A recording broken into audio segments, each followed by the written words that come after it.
संतान के रूप में कौन आता है? पूर्व जन्म के कर्मों से ही हमें इस जन्म में माता पिता, भाई बहन, पति पत्नी, प्रेमिका, मित्र शत्रु, सगे संबंधी इत्यादि संसार के जितने भी रिश्ते नाते हैं सब मिलते हैं, क्योंकि इन सब को हमें या तो कुछ देना होता है या इनसे कुछ लेना होता है। वैसे ही संतान के रूप में हमारा कोई पूर्व जन्म का संबंधी ही आकर जन्म लेता है, जिसे शास्त्रों में 4 प्रकार का बताया गया है। 1. अणानुबंध पुत्र। पूर्व जन्म का कोई ऐसा जीव जिससे आपने ऋण लिया हो या उसका किसी भी प्रकार से धन नष्ट किया हो, वह आपके घर में संतान बनकर जन्म लेगा।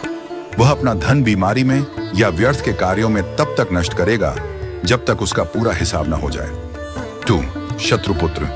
पूर्व जन्म का कोई दुश्मन आपसे बदला लेने के लिए आपके घर में संतान बनकर आएगा। बड़ा होने पर वह माता पिता से मारपीट, झगड़ा करेगा या उन्हें सारी जिंदगी किसी न किसी प्रकार से सताता ही रहेगा।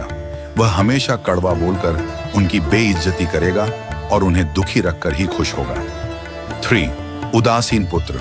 इस प्रकार की संतान न तो माता पिता की सेवा करती है, न ही कोई सुख देती है। वह उन्हें उनके हाल पर मरने के लिए छोड़ देती है। विवाह होने पर यह माता पिता से अलग हो जाते हैं और उनकी चिंता नहीं करते। 4. सेवक पुत्र। पूर्व जन्म में यदि आपने किसी की खूब सेवा की है तो वह अपनी की हुई सेवा का ऋण उतारने के लिए आपकी सेवा करने के लिए पुत्र बनकर आता है। जो बोया है वही तो काटोगे। यदि अपने माता पिता की सेवा की है तो ही आपकी संतान बुढ़ापे में आपकी सेवा करेगी, वरना कोई पानी पिलाने वाला भी पास न होगा। आप यह न समझें कि यह सब बातें केवल मनुष्य पर ही लागू होती हैं। इन 4 प्रकार में कोई भी जीव आ सकता है।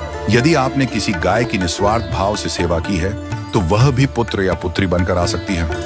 यदि आपने गाय को स्वार्थवश पालकर उसके दूध देना बंद करने के पश्चात उसे घर से निकाल दिया हो तो वह ऋणानुबंध पुत्र या पुत्री बनकर जन्म लेगी। यदि आपने किसी निर्दोष जीव को सताया है तो वह आपके जीवन में शत्रु बनकर आएगा।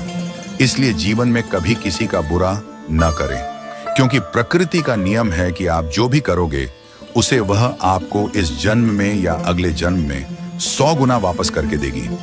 यदि आपने किसी को 1 रुपया दिया है तो समझो आपके खाते में 100 रुपया जमा हो गए हैं। यदि आपने किसी का 1 रुपया छीना है तो समझो आपकी जमा राशि से 100 रुपये निकल गए। जरा सोचिए, आप कौन सा धन साथ लेकर आए थे और कितना साथ लेकर जाओगे? जो चले गए वे कितना सोना चांदी साथ ले गए? मरने पर जो सोना चांदी धन दौलत बैंक में पड़ा रह गया, समझो वह व्यर्थ ही कमाया। औलाद अगर अच्छी और लायक है तो उसके लिए कुछ भी छोड़कर जाने की जरूरत नहीं है, वह खुद ही कमा लेगी। और औलाद अगर बिगड़ी या नालायक है तो उसके लिए जितना भी धन छोड़कर जाओ वह चंद दिनों में सब बर्बाद करके ही चैन लेगी। मैं, मेरा, तेरा और सारा धन यहीं का यहीं धरा रह जाएगा, कुछ भी साथ नहीं जाएगा। साथ यदि कुछ जाएगा भी तो सिर्फ अच्छे बुरे कर्म ही साथ जाएंगे। इसलिए जितना हो सके नेकी करो, सत्कर्म करो।